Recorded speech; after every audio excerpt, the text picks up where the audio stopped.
सबको जय मसीह की। तो आज के वचन, गलत प्रार्थना विश्वास को नष्ट कर देती है। हमारा जितना भी गलत प्रार्थना होता है ना, वचन के अनुसार जो नहीं होता है, वो हमारे जो थोड़ा बहुत भी विश्वास है, जो हमारे दिमाग में या तो हमारे बुखार होने से ठीक होने से हो, या तो थोड़ा सा कमर दर्द या ठीक होने से हो, निमोनिया, बुखार, डायबिटीज, टीबी हो, वो जो भी हो, उस ठीक होने से हमारे जीवन में विश्वास आता है। क्या आता है? हल्का विश्वास आता है। लेकिन जब गलत प्रार्थना जब हम लोग करने लगते हैं, विश्वास को क्या कर देता है? नष्ट कर देता है। मत्ती 6:7 में याद रखें, यीशु ने कहा कि यह मत सोचो कि तुम्हारे अधिक बोलने से तुम्हारी प्रार्थना सुन ली जाएगी, क्योंकि ये जो संदुकी जो फरीसी लोग हैं, ये लोग पुराने विश्वासी थे। इनका अब्राहम विश्वासी, इजाक विश्वासी, याकूब विश्वासी, ये लोग पूरा विश्वासी का पर विश्वासी।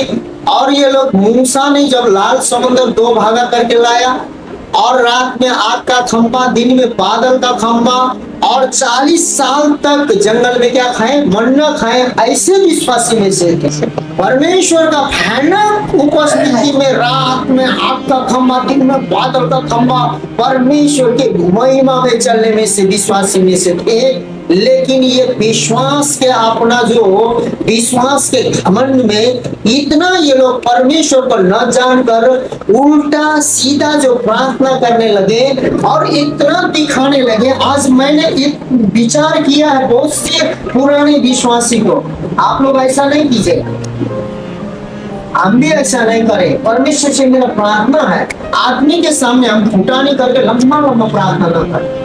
आप अपना पर्सनल प्रार्थना करें, 2 शब्द आदमी के सामने बोले, वो 2 शब्द क्रियाशील होता है। तो थोड़ा जानकार होता है पुराने विश्वासी, उनको प्रार्थना दिया जाएगा ना, पूरा इतना लंबा खींच के प्रार्थना करेगा, लंबी प्रार्थना, वो प्रार्थना प्रभु बहुत बड़ी प्रार्थना। इसलिए आप जब जो पर्सनल प्रार्थना में यदि 1 घंटा आधा घंटा विश्वास के साथ सटीक प्रकार से परमेश्वर का इच्छा के अनुसार विश्वास को लेकर प्रार्थना कीजिएगा, वो प्रार्थना आप एक शब्द, कितने लोग बोलते हैं hallelujah in the name of Jesus Christ deliverance बोलते हैं, उनका उतने शब्द में क्या होता है? आदमी लोग गिर कर छुटकारा, क्योंकि जानते हो लोग घंटों परमेश्वर के सामने प्रार्थना और वचन में व्यतीत करते हैं। हम लोगों को भी करना चाहिए, हमको भी करना, मुझे भी करना चाहिए। तो यहाँ पर क्या बोलता है? प्रार्थना करते समय अन्य जाति के समान बक बक न करो, क्योंकि वे समझते हैं कि उनके बार बार बोलने से उनकी सुनी जाए। उनकी बार बार बोलने से क्या होगा? आप परमेश्वर के वचन के अनुसार विश्वास के साथ पर्सनल में जाके आप प्रभु से विश्वास के साथ आप देंगे तो देंगे, लिखा है। तो आप 10 मिनट का भी प्रार्थना मन को शांति करके विश्वास के दावा के साथ आप चमक के साथ प्रार्थना करके उठते हैं तो चंगाई तो चंगाई, छुटकारा तो छुटकारा, और होना है तो होना है, असंभव तो संभव करना है तो करना है। लेकिन आप 4 घंटा बक बक बक बक बक बक करते। अब ये बक बक प्रार्थना बहुत चीज होता है। कभी कभी गुस्सा आता है किसी परिवार में हो, किसी को इधर उधर मंडली में, उसके बाद उसी भाइयों को लेकर, उसी बहनों को लेकर उंगली करके, जैसे कि इशारा है, शब्द जो है उसके ऊपर, उसकी प्रति, ऐसा जब आप प्रार्थना कर रहे हैं तो वो परमेश्वर की इच्छा के अनुसार प्रार्थना, वैसा ही वो लोग प्रार्थना करते थे अन्य जाति लोग और शब्द के परमेश्वर। ये प्रार्थना कभी भी नहीं सुनता है, परमेश्वर नहीं सुनता है। और ये प्रार्थना से आपका थोड़ा बहुत भी विश्वास क्या हो जाता है? नष्ट हो जाता है। उसके बाद आपके जीवन में टीबी, कैंसर हो ठीक हो, टीबी ठीक हो, डायबिटीज ठीक हो, एपेटाइटिस ठीक हो, अपेंडिक्स ठीक हो, या किडनी ठीक हो, या ब्रेन हेमरेज ठीक हो, उससे कोई मतलब नहीं रखता है। आपका विश्वास क्या है? नष्ट हो जाता है। परमेश्वर यीशु तो, एक बहन ने मुझे बोला कि प्रभु यीशु तो बहुत भयानक काम कर सकता है, मरे हुए आदमी को भी जिला सकता है। लेकिन परमेश्वर यीशु ने ये संसार में जब था तो 3 आदमी को जिलाया। क्या उसको 3 आदमी को जिलाना चाहिए था? 1000 आदमी को जिलाना चाहिए था, 2000 को जिलाना चाहिए था।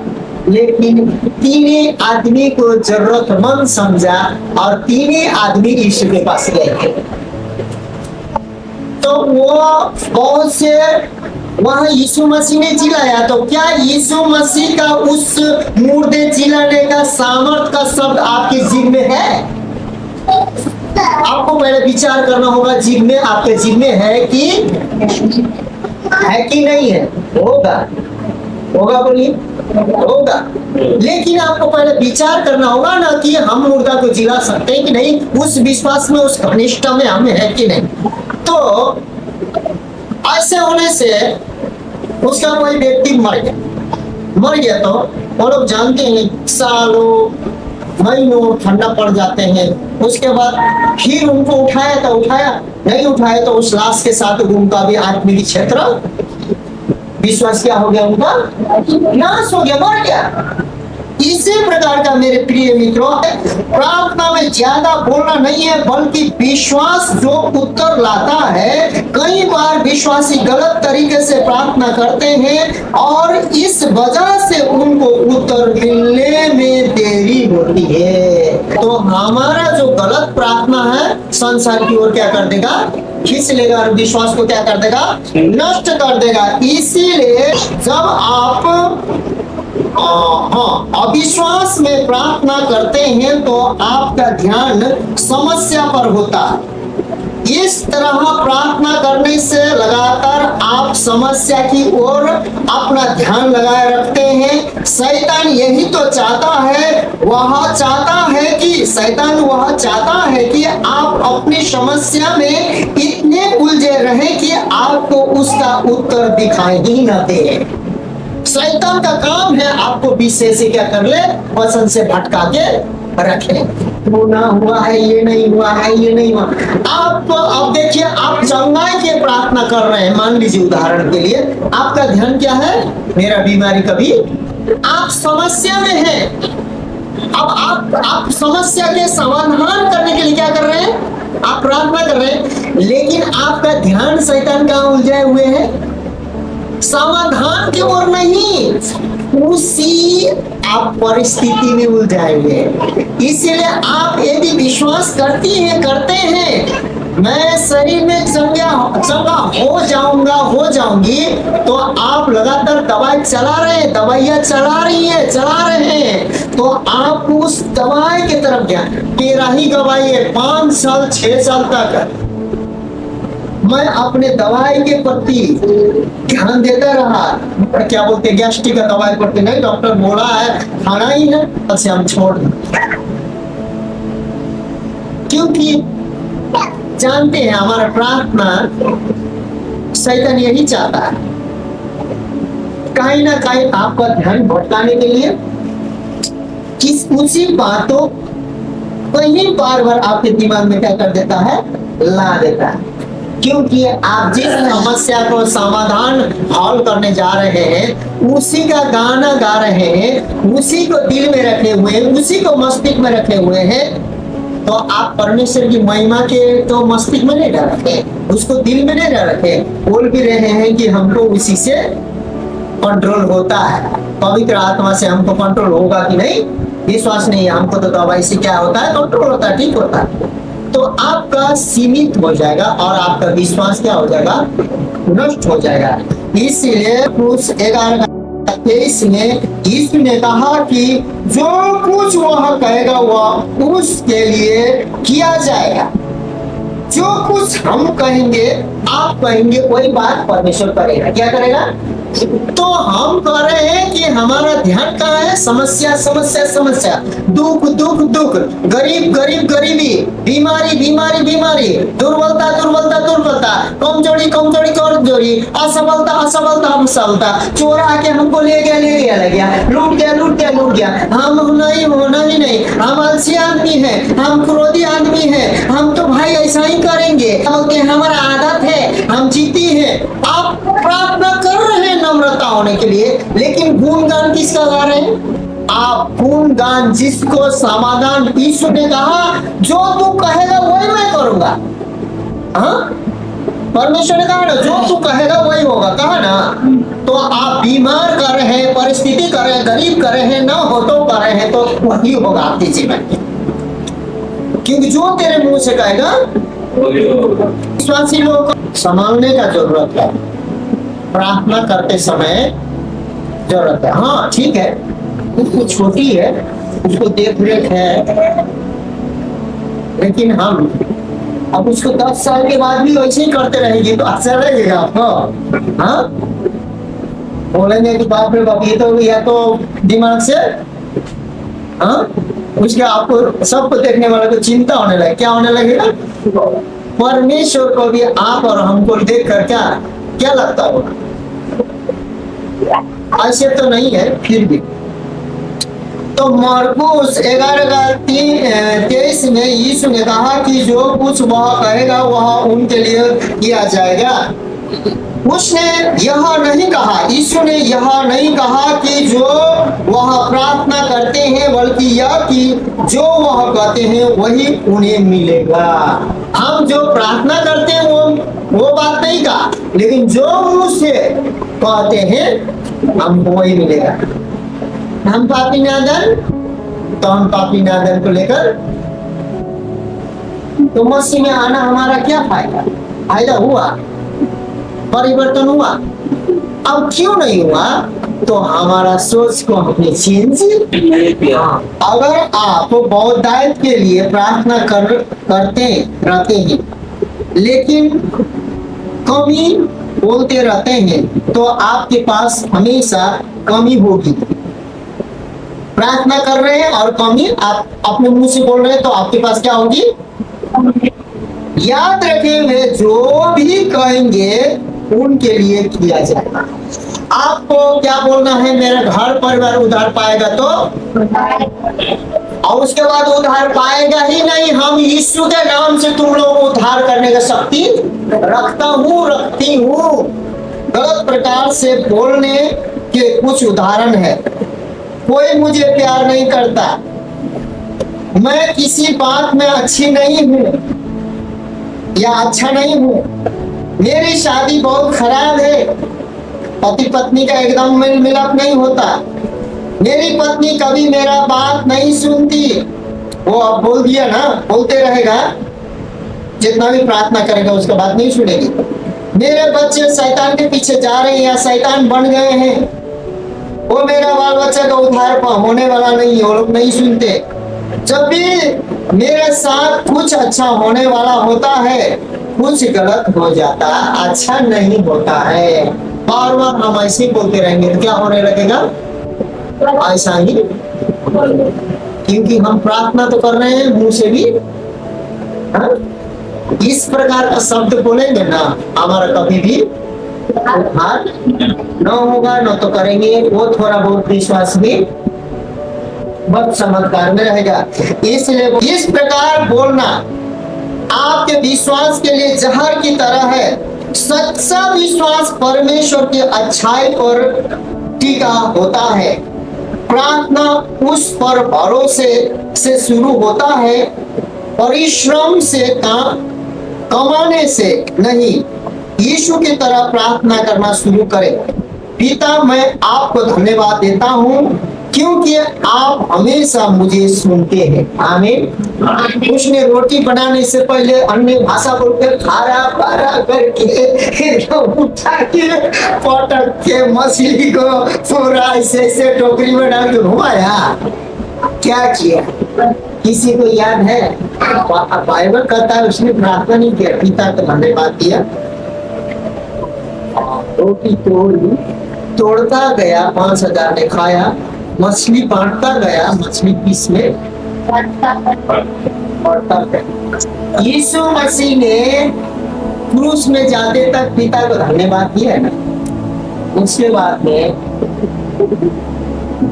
हम लोगों को हर एक बात में क्या होना चाहिए, प्रभु धन्यवाद कि तूने किया है। तो पहले जानते हैं हम लोग जलन कर देंगे, लाइए लाइए उसको संभालो ना, जो है क्या है, पहले उसको क्या करो, संभाल। हाँ, और ऐसी बात है, बहुत सी बात है। तो आपको हमको यीशु मसीह के जैसा ही हमें प्रार्थना धन्यवाद से शुरू करना चाहिए। कैसे? आपने क्या क्या मेरे जीवन में किया है, पर्सनल प्रार्थना। हाँ, जो पास्टर से करवाने वाला प्रार्थना तो आप हर एक प्रकार के पास्टर मिलते हैं। कोई हाथ रख के प्रार्थना करने वाला बहुत मिलते हैं, कोई क्या बोलते हैं पूरा छपट के गिराने वाला मिलते हैं, कोई बहुत चीजों का पास्टर, कोई प्रार्थना कर रहे इतना डांटेगा कि आपका कान उड़ जाएगा। आपके पास संगाई हो, परमेश्वर का तरस, परमेश्वर का प्रेम, परमेश्वर का स्वभाव नहीं हो ना, तो वो चन्नाई भी कोई काम का हो सकता है, लेकिन उसका उद्धार होगा।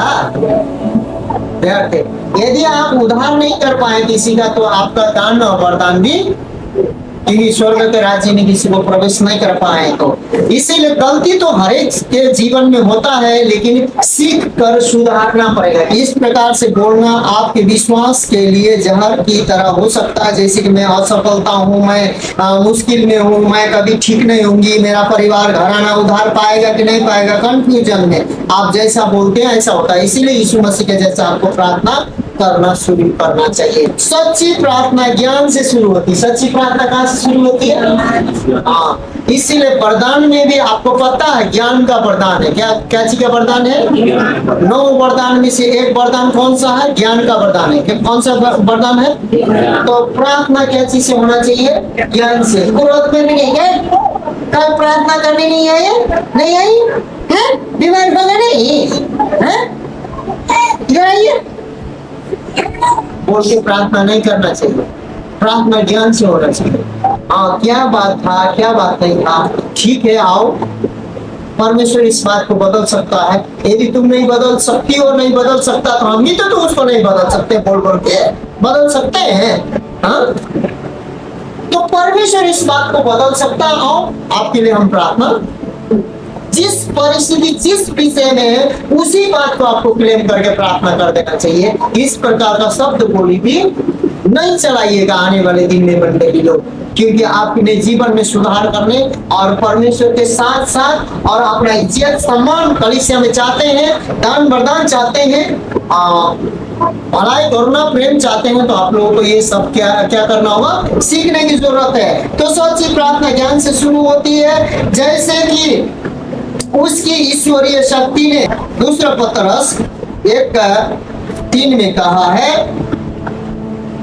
जैसा कि उसकी ईश्वरीय शक्ति ने हमें वह सब कुछ दिया है जो जीवन और भक्ति से संबंधित है, उसके ज्ञान के माध्यम से, जिसने हमें महिमा और सद्गुण के अनुसार बुलाया है।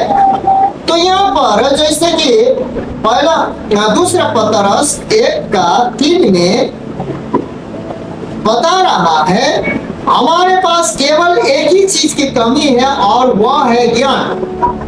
ज्यादातर मसीह लोग यह तो मानते हैं कि परमेश्वर कुछ भी कर सकता है, लेकिन बहुत से वह मानने को राजी नहीं है जो परमेश्वर पहले ही से कर चुका है। बहुत से मसीह लोग ये तैयार है, परमेश्वर बहुत सामर्थ का काम कर सकता है, शक्ति का काम कर सकता है, मुर्दे को जिला सकता है, सब कुछ कर सकता है, कर सकता है, कर सकता है, कर सकता है, परमेश्वर बड़े बड़े काम कर सकता है, कहते हैं। लेकिन बहुत से मसीह लोगों को वो कर सकता है नहीं, लेकिन परमेश्वर ने आपके लिए, हमारे लिए सब कुछ कर दिया है बोल के हमें भरोसा करना। हमें हालेलुया, कर सकता नहीं, कर दिया है, और उसको हम अब लेंगे, क्योंकि भजन संहिता 16:5-6 में लिखा है, हमारा नीच भाग और नीच बचौरा क्या है? परमेश्वर ही है, उसी से हम खाते हैं, उसी से हम पीते हैं। इसीलिए मेरे प्रिय मित्रों, भाइयों बहनों, परमेश्वर का जो लोग हैं यही चुके हैं, वो लोग कहते हैं कि परमेश्वर बहुत सामर्थी काम, शक्तिशाली काम, बहुत कुछ कर सकता है, उनको पता है, लेकिन परमेश्वर ने हमें सब कुछ करके दे दिया है और ये मेरा है, मेरे लिए रखा है बोल के उनको विश्वास नहीं है। अब कर सकता है, करते रहेंगे नहीं, परमेश्वर ने सब कर दिया है बोल के हमें क्या करना है? विश्वास देना, विश्वास करना। अब किसके पास धन्यवादी मुंह से निकलता है? तो जो विश्वास करते हैं कि परमेश्वर ने सब कुछ कर दिया है, वही धन्यवाद दे सकता है। आमीन, हालेलुया, वही धन्यवाद दे सकता है। इसीलिए परमेश्वर पहले से ही कर चुका है, वह निरंतर इस कोशिश में रहते हैं कि परमेश्वर उनके लिए कुछ कर दे। कुछ बहुत परमेश्वर कर सकता है और मेरे लिए कर दे। ऐसा जो प्रार्थना है परमेश्वर नहीं सुनता है, वो विश्वास को कमजोर कर देता है और नष्ट कर सकता है। वह परमेश्वर से कुछ पूरा करने और उन पर दया करने की भीख मांगते रहते हैं कि हमको कुछ पूरा कर दो, हम पर दया कर दो। वह परमेश्वर से कुछ पाने की कोशिश में एक सभा से दूसरी सभा में भागते फिरते हैं लोग। यहाँ मिलेगा, वहां मिलेगा, यहाँ मिलेगा, चर्च नाचते और क्या बोलते हैं, फिरते भी। आमीन, हालेलुया। लेकिन जो कोई बाइबल पढ़ता है, जो कोई विश्वास करता है और विश्वास के साथ जो कोई प्रार्थना करता है, वो जानते हैं, वो क्या बोलते हैं, सभा में घूमने वाला, मंडली कलीसिया में घूमने वाला परिस्थिति को लेकर नहीं, आनंद और शांति के सुसमाचार को, चंगाई को, छुटकारा को और भविष्य को, उज्जवल जीवन को लेकर घूमेगा और उसके पीछे लोग यीशु को मानते हुए हालेलुया करते हुए चलेंगे। आमीन। ऐसे बनेंगे मंडली लोग, कलीसिया के लोग बनेंगे। ऐसे बनने के लिए आपको कुछ नहीं करने की जरूरत है, आपको विश्वास के साथ वचन पढ़ना है और वचन के अनुसार प्रार्थना करना है। और आप जो वचन में लिखा है, वो जो प्रार्थना करते हैं ना, आपको विश्वास करना है। क्या करना है? और ठोकर के कारण और नेगेटिव बातें को आपको शब्द नहीं बोलना है, क्योंकि प्रार्थना न करने वाला आदमी, विश्वास न करने वाला आदमी, वो छनछनाता हुआ पीतल और झंझनाती हुई जो झांझ है वही काम करता है। इसीलिए ऐसा का कोई बाइबल में बोला गया नहीं, वो बेसुरा है। क्या है? टन तो करेगा, वो सुनने वाला का कान भी कोई।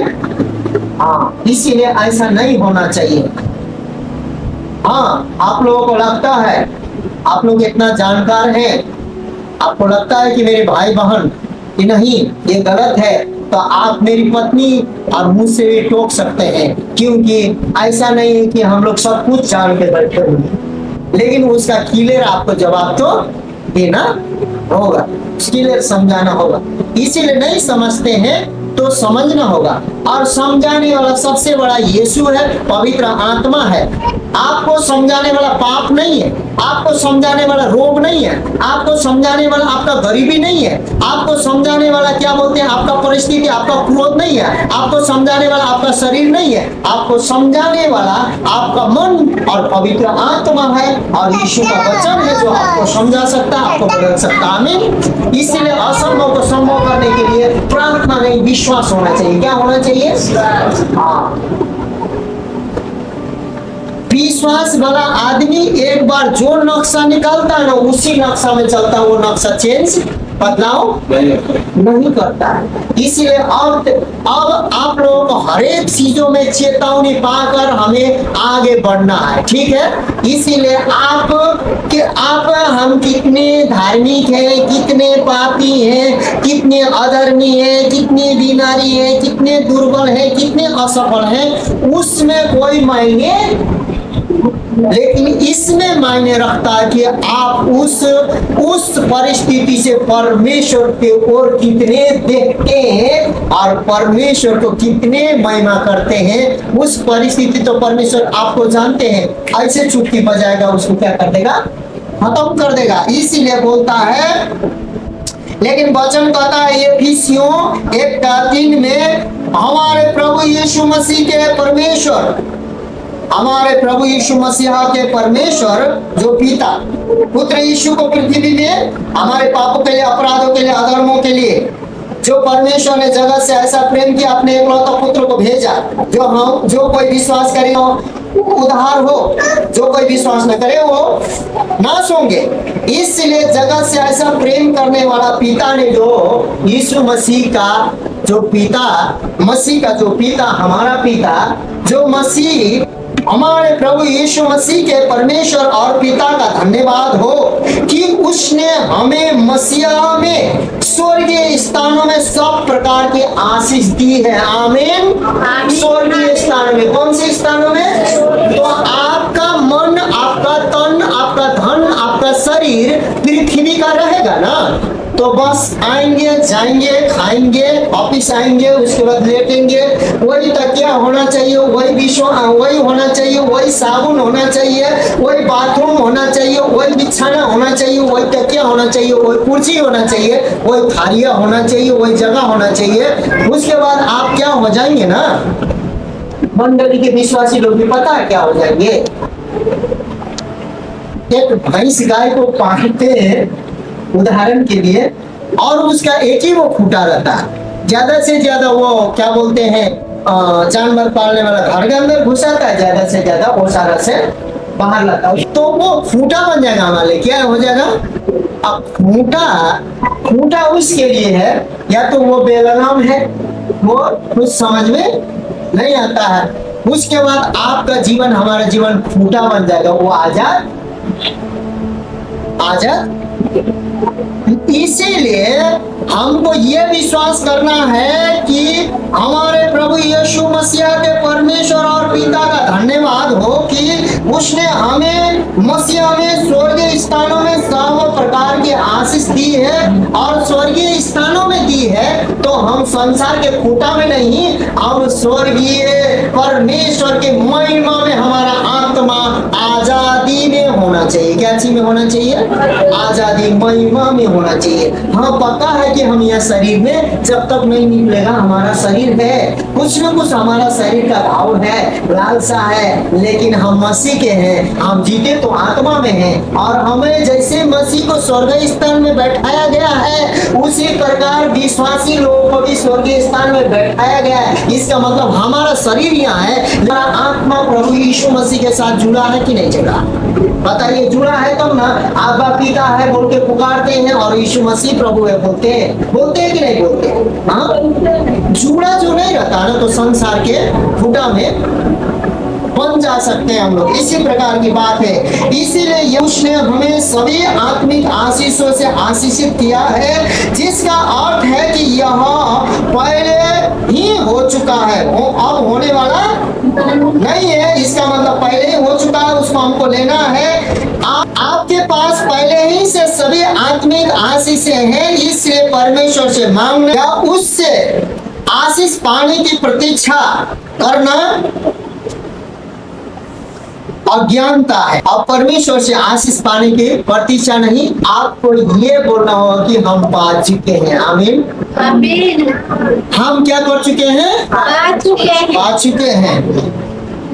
और फिर भी ज्यादातर मसीह वही से प्रार्थना शुरू करते हैं कि हमको और पाना है। अगर वह बीमार है तो घोषित करने के बजाय कि उसके कोड़े खाने से मैं चंगा हो गया, लेकिन वो लोग क्या बोलते हैं? बीमार हैं लोग क्या बोलते हैं? लेकिन उनको परमेश्वर के सम्मुख क्या बोलना चाहिए? आपने विजय को यीशु मसीह के कोड़ा खाने के द्वारा मैं चंगा हो चुकी हूँ। मसीह को, अपने दिमाग को, विवेक को और अपने बीमारी को क्या करना होगा? सुनाना होगा। हम बीमार है, वो बीमार सुन के और बढ़ जाता है, क्योंकि उसका सेवा हो रहा है। क्या हो रहा है?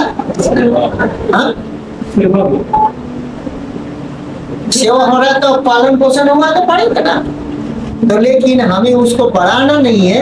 यीशु मसीह के कोड़े का चोट खाने से चंगा हम हुए हैं, बीमार क्या हो चुका है, नाश हो गया है। इस प्रकार की बातें हमें सोचना है।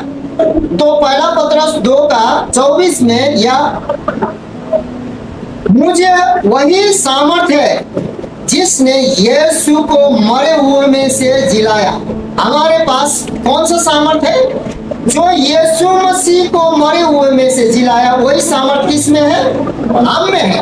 तब ना हम कहते हैं कि यीशु मसीह ही मेरा प्रभु है, क्योंकि यहाँ पर बोलता है पहला पतरस का, उसमें मुझ में वही सामर्थ है जिसने यीशु को मरे हुए में से जिलाया। वह परमेश्वर से विनती करता है, आप मुझे कब चंगा करोगे? अब देखिए, हमारे पास वो सामर्थ है जो यीशु मसीह को मरे हुए में से जिलाया, लेकिन हम लोग कौन सा प्रार्थना कर रहे हैं? प्रभु हमको कब चंगा कीजिएगा? प्रभु हमको कब संतान? अब हमको परमेश्वर को सम्मुख, अपने विवेक के सम्मुख, किसके सम्मुख? आपको विवेक को कॉन्फिडेंट के साथ मसीह को बोलना होगा, हे मसीह के सम्मुख, आपके सम्मुख, सुनो मेरा विवेक, जो संसार नहीं कर सकता, जो संसार सोच नहीं सकता, जो संसार समझ नहीं सकता है, वो हो काम मेरा प्रभु मेरे जीवन में करेगा बोल के आपको बोलना होगा। आमीन।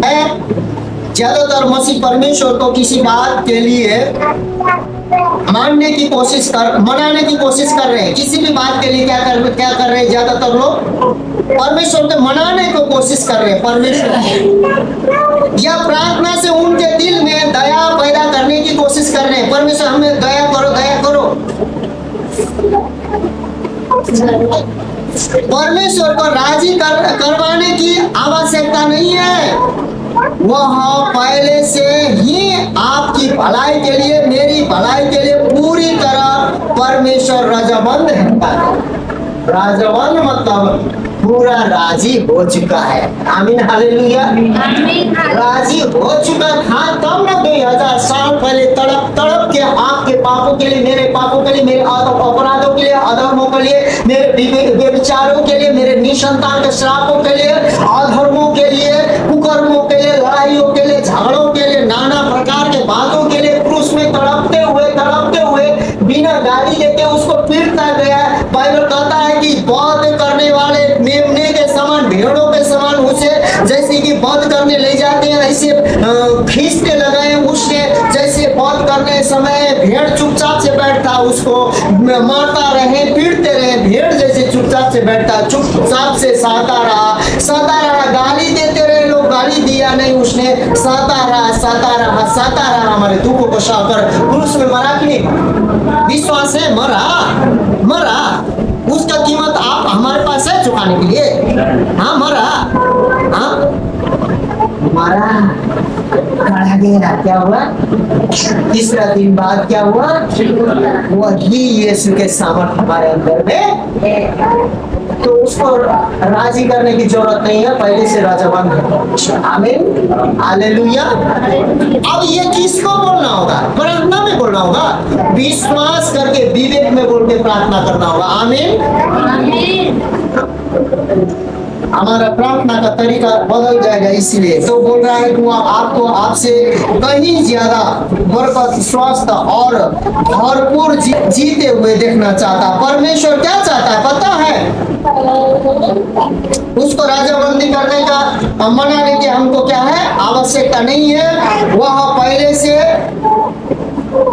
आपके लिए, मेरे लिए राजामंद है कि मान चुका है। वह आपको और हमको, मुझे और आपको, वह आपको आपसे कहीं ज्यादा बढ़कर स्वास्थ्य और भरपूरी जीवन जीते हुए क्या करने चाहता है? देखना चाहता है परमेश्वर। आमीन। इसलिए परमेश्वर के सामने हमें भीख मांगने की, आपका मेरा विश्वास जीवन ठीक होना चाहिए, भीख मांगने की जरूरत।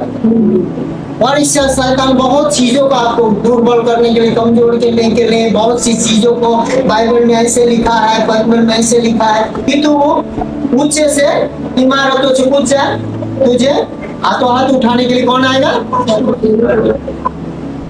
तो परमेश्वर ने खुद के दिखाया। हाँ? उसने बोला कि वचन में लिखा है परमेश्वर का तू परीक्षा। हाँ? इसीलिए कभी कभी आपको ना छोटे छोटे बातों को लेकर धार्मिक शैतान करने का कोशिश कर सकता है, लेकिन परमेश्वर उसमें भी अपने कार्य को भलाई और करुणा, कृपा और दया में उत्पन्न करके वो चाहता है आप और मेरा हमें क्या हो? भलाई। हाँ? शैतान चोरने के लिए, मारने के लिए, घात हत्या करने के लिए आया है। परमेश्वर क्या देने के लिए आया है? जीवन। तो मुझसे पहले जितने भी आए थे, चोर और डाकू आए थे, हाँ, हत्यारे आए थे, लेकिन मैं तो तुम्हारे लिए जो देने आया हूँ, जीवन देने आया हूँ। अपना भेड़ों के लिए मैं प्राण दूंगा, ऐसा चरवा हूँ, और भेड़ों का प्राण मैं बचाऊंगा। परमेश्वर ने ऐसा किया। हालेलुया। किया ना? तो अब फिर पुरुष में चढ़ेगा यीशु मसीह। हाँ? फिर जीवित होगा यीशु मसीह। हाँ? फिर स्वर्ग जाएगा यीशु मसीह। हाँ? तो इसीलिए हम लोग का विश्वास को बढ़ाने की जरूरत है, राय के दाना जितना करने की जरूरत है। परमेश्वर हमेशा हमें भलाई, करुणा और अच्छाई में देखने चाहता है, और इस बारे में सोचे वह क्यों नहीं चाहेगा। उसने आपके उद्धार के लिए इतनी बड़ी कीमत चुकाई है, जिसमें आपकी आत्मा, प्राण और शरीर तीनों शामिल है। उसने इतना बड़ा कीमत चुकाई, हमारे प्राण, आत्मा, शरीर तीनों शामिल है। उसने शरीर में चोट खाई, प्राण में घात पहुंचाया कि नहीं पहुंचाया? लोग थूक थूक के सुन तो भविष्यवक्ता है बोल के दिखा। तो यदि हमारे पास भी उतना चमत्कार करने का शक्ति रहता ना, तो हम भी दिखाई देता। मजा आता दिखाने में, है कि नहीं? बोलिए। प्राण बोल रहा है कि तुझे, लेकिन परमेश्वर ने किसी भी बात को इस प्रकार का कुछ भी नहीं किया। क्यों? पता है हमारे प्राणों को, शरीर को, आत्मा को बचा रहा था। इसलिए मेरे प्रिय भाई बहन, प्रेरित पौलुस प्रार्थना करते हैं कि विश्वास में सहभागी होकर तुम्हारी सारी भलाई की पहचान में मसीह के लिए प्रभावशाली हो।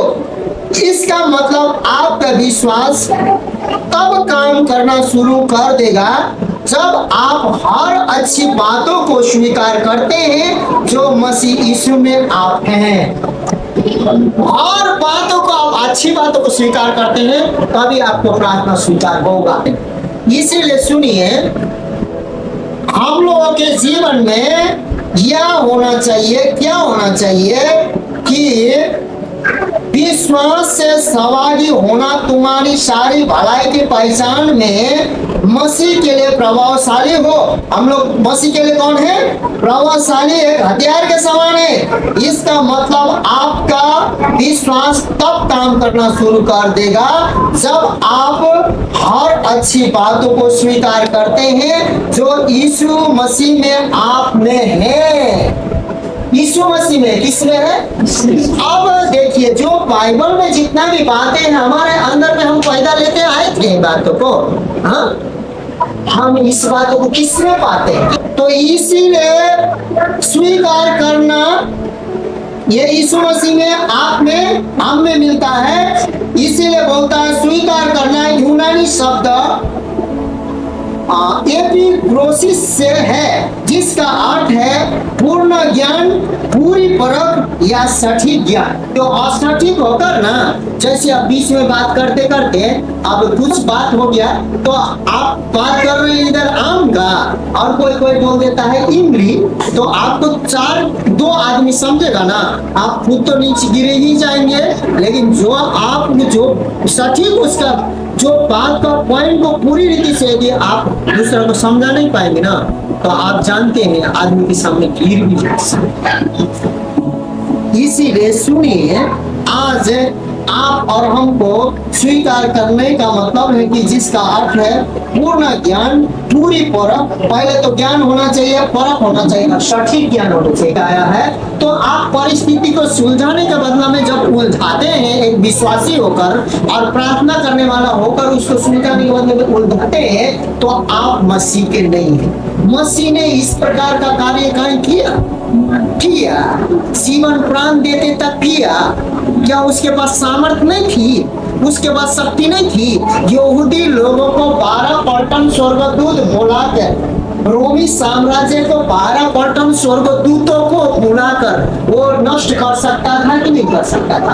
पतरस को तलवार चलाने की आवश्यकता नहीं थी। इसीलिए सुनिए, आज हम स्वर्ग के राज्य में हैं तो हमारे जीवन में मसीहत का स्वभाव, मसीह का नम्रता और चरित्र होना चाहिए, तो होना चाहिए। और वो विश्वास करके एक मिनट एक भी शब्द बोलेगा तो उसके जीवन में होगा। आमीन। इसीलिए मेरे प्रिय, स्वीकारना है, परखना है और सटीक बोलना है। परमेश्वर ने यह नहीं कहा कि जब आप अपने पापों को स्वीकार करेंगे तो आपका विश्वास प्रभावशाली होगा या परिणाम उत्पन्न करेगा। आप किसी पापी हैं, यदि पाप को स्वीकार करेंगे तो विश्वास प्रभावशाली होगा, ये नहीं बोला। पाप तो स्वीकारने को पड़ेगा, पश्चाताप तो करना पड़ेगा। स्वीकारने का मतलब है कि नहीं करना। क्या नहीं करना? जो गलत लगता है उसको नहीं करना, बोलना भी नहीं, स्वीकारने का मतलब वो तो स्वीकारना है। लेकिन यह बोलता, परमेश्वर ने यह नहीं कहा कि जब आप अपने पापों को स्वीकार करेंगे तो आपका विश्वास प्रभावशाली होगा या परिणाम उत्पन्न करेगा। पवित्र शास्त्र कहता है कि मसीह यीशु में जो कुछ अच्छा है उसे स्वीकार करने से आपका विश्वास प्रभावशाली होगा। जो कुछ भी बाइबल में अच्छा है, आप और हम उसको स्वीकार के मुंह से जब घोषणा करते हैं तब अच्छा होगा। पाप स्वीकार करने से, बार बार पाप स्वीकार करने से, करने से कुछ भी बदलाव नहीं होगा, क्योंकि पाप तो हमारे कदमों के। आमीन। हमको पाप के बस में नहीं, पाप हमारे बस में। आमीन। हालेलुया। तो इसीलिए जो यीशु मसीह के वचन में उसको प्रभावशाली करता है मेरे प्रिय मित्रों। इसलिए बोलता है, इसलिए अगर आप चाहते हैं कि आपका विश्वास महान परिणाम उत्पन्न करे तो आपको उन अच्छी बातों का पूरा ज्ञान होना चाहिए जो मसीह यीशु में है, यीशु में आप में रखी है, हम में रखी है। कहाँ रखा गया है? आप किसी जानवरों में, किसी गायों में, किसी भैंसों में, किसी गोबर देने वालों में नहीं। किस में रखा गया है? कौन? किसके हृदय में? कौन? बोलिए, विश्वास करने वाले लोगों के हृदय में। किसके? बड़े बड़े महारथी के हृदय में नहीं, विश्वासी के हृदय में। किसके हृदय में रखा गया है? तो आपके मेरे हृदय में रखा गया है, तो उसको शैतान को चुराने क्यों देंगे? अब आपके मेरे हृदय में रखा है तो वही ना फूट फूट के निकलेगा। प्यासे को पानी देगा, अशांति को शांति देगा, अज्ञानी को ज्ञान देगा, पापी को क्षमा कर देगा। कि उंगली कर करके मार दीजिएगा। दोस्तों से आके तो पापी है, हम तो बहुत बड़ा। आमीन। तू तो मूर्ख है, तू कुछ न जाने है, हमरा जैसा, थोड़ा जैसा है। ऐसे करने के लिए हमें यहाँ रख दिया है मसीह में। हमें मदद करने के लिए रख दिया गया है। मसीह हमारा मदद करने आया था। क्या करने आया था? मसीह हम लोग शैतान के बंधन में मरे हुए, सड़े हुए, गले हुए, नरक में जाने वाला सारा एक व्यक्ति नहीं, सारा संसार के व्यक्ति नाश हो रहा था। सही समय में, सटीक समय आके हमारे बदले में मरा और हमें मदद किया और अंधकार के घाटी से ज्योति में और मृत्यु के घाटी में से जीवन में लाया। ये उद्धार पहला धनराज चखेगा। अपना अपना नाम लेके बोलिए, कौन चखेगा? हाँ, पहले कौन चखेगा? तब प्रचार करेगा, तब क्या करेगा? हाँ, ये आप अपने मन में पहले लेते हैं हम लोग, हाँ, तब हम लोग प्रचार करेंगे। आमीन। पहले हम चखेंगे इस बात को। किसको चखेंगे? इसीलिए मेरे प्रिय मित्रों, भाइयों बहनों, यह कह रहा है मसीह यीशु में आप में रखी है। यह अच्छी चीजें आपके पुण्य के काम नहीं है, बल्कि आपकी आत्मा में मसीह यीशु में है। जो कोई ईश्वरीय खजाना जमा है वह आप और हम है। ये ईश्वरीय खजाना कौन है? आप और हम है। मसीह में हर अच्छी चीज आप में पहले से ही है। बाइबल हमें इसे स्वीकार करने, इस पर विचार करने, इसे बोलने और इसकी घोषणा करने का निर्देश देता है। बाइबल हमें स्वीकार करने, बोलने और निर्देश देने का आदेश देता है। क्या यह दुखद नहीं है कि ज्यादातर मसीह लोग केवल अपनी कमजोरियों को पहचानते और स्वीकार करते हैं? वह यही पर बहुत से मसीह चूक रहे हैं। क्या हो रहे हैं? हम क्या है? पतले हैं। हम क्या है? दांत टूटल है। हम क्या है? गरीब हैं। हम क्या है? हम तो छोटा सा नौकरी करने वाला है। हम क्या है? हम तो क्रोधी हैं। हम घमंडी हैं। हम क्या है? हम तो 10 बच्चे का 12 बच्चे पोसने वाला है। हम क्या है? आशाएं हैं। हमारे पास ईगो है। हम अपने आप को क्या करते हैं? कमजोर करते हैं। क्या करते हैं? लेकिन हमको ये बात नहीं, हमको बदलाव बोलना है। क्या बोलना है? बोलेंगे ना भाई बहन लोग? हाँ, हम पापी हैं। हमको पाप नजर आता है। हमको ये नजर आता है, हमको वो नजर आता है। ठीक है, आपको सटीक नहीं लग रहा तो विचार कीजिए, फैसला कीजिए, उस बातों को आप रद्द कीजिए। लेकिन परमेश्वर का भला, ये परमेश्वर सब कुछ कर सकता है। हाँ, परमेश्वर की योजना से है तो अचानक शैतान किसी योजना को नहीं ला सकता। उसको जांचने का मौका परमेश्वर देता भी है। हालेलुया। तो इसलिए मेरे प्रिय भाई बहन, हम लोगों को इस प्रकार से मसीह लोग चुके हैं। यही इस बातों से वह बहुत से मसीह लोग चूक रहे हैं। प्रार्थना परमेश्वर को समझाने की कोशिश करने के बारे में नहीं है। परमेश्वर को समझाने की हमको जरूरत नहीं है। परमेश्वर को कोई मनुष्य समझा नहीं सकता है, कि वो मनुष्य नहीं है कि हम समझाएंगे। ऐसे ऐसे कीजिएगा पिताजी, ऐसे मिला के कर दीजिएगा, वैसे मिला के कर दीजिएगा, बोलने की जरूरत नहीं है। यीशु के नाम में ऐसा चंगा कर दीजिएगा, इसको धीरे से चंगा कीजिएगा, जोर से चंगा कीजिएगा, पटक से चंगा कीजिएगा, पटक पटक के चंगा कीजिएगा, बोलने की जरूरत हमें नहीं है। बल्कि उसके वचन के साथ सहमत होकर जो उसने हमें पहले से दे दिया है उस पर कब्जा करने के बारे में है। बदलाव पहले से रखा हुआ, खाली लेना है विश्वास करके हमें। तो इसीलिए हम धोखे में यह मान लेते हैं कि प्रार्थना परमेश्वर को राजी कराने के बारे में कि वह अपनी सामर्थ हमारे जीवन में भेजे। मुझे नहीं लगता है कि कोई भी मसीह परमेश्वर की सामर्थ पर संदेह करते हैं। हम मानते हैं कि उनके पास बचाने, चंगा करने और उद्धार करने की शक्ति है। लेकिन बहुत से लोग यह मानते हैं कि वह हमारा इंतजार कर रहा है कि हम उसे मनाएं। पर मसीह लोग ऐसे सोचते हैं, कितने मसीह लोग, परमेश्वर चाहता है कि हमें मनाएं, लेकिन परमेश्वर को मनाने की जरूरत परमेश्वर ने पहले ही दे रखा है। लेकिन उसको विश्वास से क्या करना है? आत्मिक क्षेत्र में स्वर्ग से यीशु मसीह में होकर कहां से लेना है? स्वर्ग से लेना है। या तो हमारे मन को विश्वास करना है, जो आशीष से जो स्वर्ग में यीशु मसीह ने दिया है, तो यहाँ इंतजार कर रहे हैं कि हम उसे मनाएं, प्रभु को मनाएं। या फिर यह कि अपनी प्रार्थनाओं के द्वारा हम उससे हमारे लिए कुछ कर सके, कुछ काम कराएंगे प्रार्थना करके। लेकिन ऐसा बात कुछ भी ऐसे कर दीजिए, ऐसे कर दीजिए, वैसे कर दीजिए, परमेश्वर नहीं जानता है। लेकिन हमारा प्रार्थना धन्यवाद के साथ आपको विश्वास होना चाहिए कि आप हमारे जीवन में कर चुके हैं। लेकिन इसको लेकर हमें प्रार्थना, विनती, बाइबल पढ़ते हुए, वचन सुनते हुए आगे कैसे चलना है। धन्यवाद देते इसमें पवित्र आत्मा आप साथ रहिए।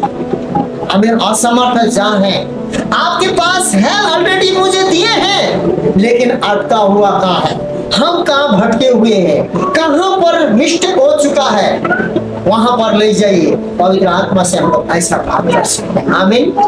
नहीं तो परमेश्वर ने अपने एकलौता पुत्र बाकी रख नहीं छोड़ा, सब कुछ क्यों नहीं देगा? हाँ, नहीं देगा।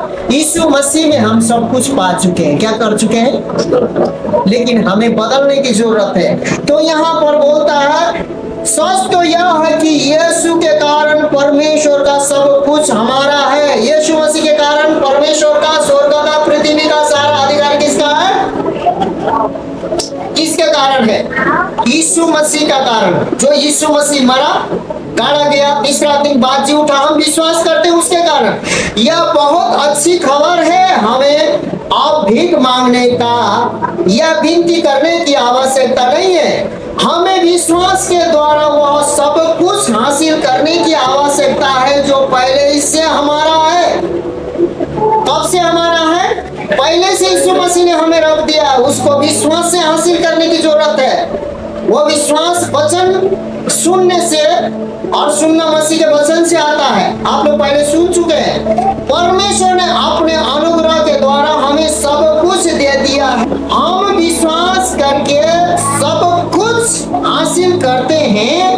अनुग्रह और विश्वास साथ मिलकर काम करता है।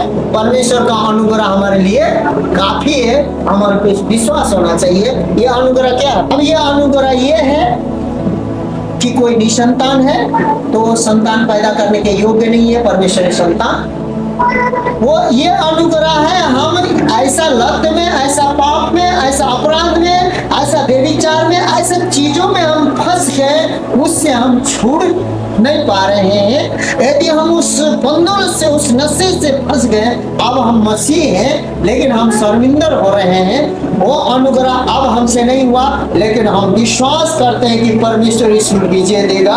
उसका अनुग्रह हमें पक्का क्या करेगा? विजय देगा। इसीलिए परमेश्वर का अनुग्रह वो बोलता है जो अनुग्रह और विश्वास के द्वारा हमारा उद्धार भी होता है, छुटकारा भी होता है, मुक्ति भी होता है। लेकिन विश्वास होना चाहिए, परमेश्वर का निजात तो करेगा। उस अनुग्रह में हमें हर एक पापों को, अपराधों को, अधर्मों को मिटाकर, चंगा करके हमें हर एक समय जमान रखेगा। कभी कभी लोग बोलते हम के पिट्टा हो गए, हम के पिट्टी हुए, हमारा तो ये निकल गया, हमारा तो वो निकल गया, हमारा तो पतला कौवा के तरह पैर हो रहा है, हमारा तो तोन पहाड़ के तरह हो रहा है। इस प्रकार के बातें आज के बाद इसी बात से आप लोग नहीं बोलेंगे। क्या नहीं करेंगे? हम काले कौवे हो रहे हैं, हम लोग क्या बोलते हैं, ऐसे हो रहे हैं, हमारा ऐसा आदत है। ये अपना आदत वहीं रखिए, अपना प्राइवेट आदत प्राइवेट में रखिए, लेकिन परमेश्वर के साथ और आपके साथ दूसरा बात होना चाहिए। जो दूसरा बात होने के लिए एक बाइबल क्या है? एक बाइबल, इसके अनुसार होना चाहिए। आमीन। आइए प्रार्थना करें। सर्वशक्तिमान परम प्रधान परमेश्वर सेनाओं का आज का जो वचन है, विश्वास और अनुग्रह और प्रार्थना।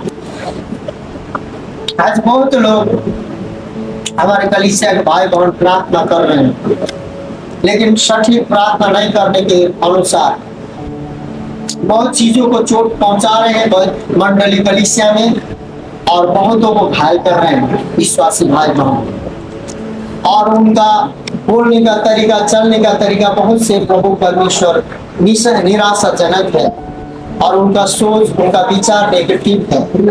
प्रभु आज हम लोग सब ये रात्रि प्रार्थना में हम प्रार्थना करते हैं, विनती करते हैं। यीशु के नाम से मैं प्रार्थना विनती करता हूँ, हमारे जीवन से भी आप महिमा लें। और ऐसे जो भाई बहन सालों से जो प्रार्थना कर रहे हैं, जो विनती कर रहे हैं, आज जो इस वचन को सुनते हैं, वो जैसे ही विश्वास करते हैं प्रभु, वो सालों का प्रार्थना प्रभु मिनटों में यीशु के नाम से आज उत्तर पाए और उत्तर पा रहे हैं।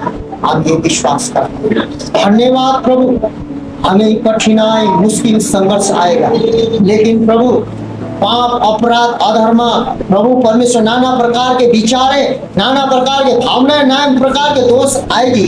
प्रभु परमेश्वर विरोध आएगा, कठिनाई आएगी, लेकिन हे पिता यीशु मसीह उस बड़े प्रभु परमेश्वर सामर्थी, सब परिस्थिति से बड़ा, सब प्रभु कठिन से बड़ा, पाप पर, शैतान पर, मृत्यु पर विजय होकर पुनरुत्थान के शक्ति में और स्वर्ग और पृथ्वी का अधिकार लेकर ओ पिता के दाहिने बाहुली में विराजमान होने वाला परमेश्वर और विश्वासी को वो सामर्थ वो अधिकार देने वाला परमेश्वर, आपको धन्यवाद देते हैं कि आज हमारा प्रार्थना विनती को और हमारे विश्वास के वचनों को आपने इसमें अभिषेक किया और सुनने वाले भाई बहन तृप्त हो चुके हैं और इस वचन को लागू करके अपने जीवन में अपने अधिकार को इस्तेमाल करेंगे। यीशु मसीह धन्यवाद, धन्यवाद। महिमा हो नासरत यीशु। आमीन।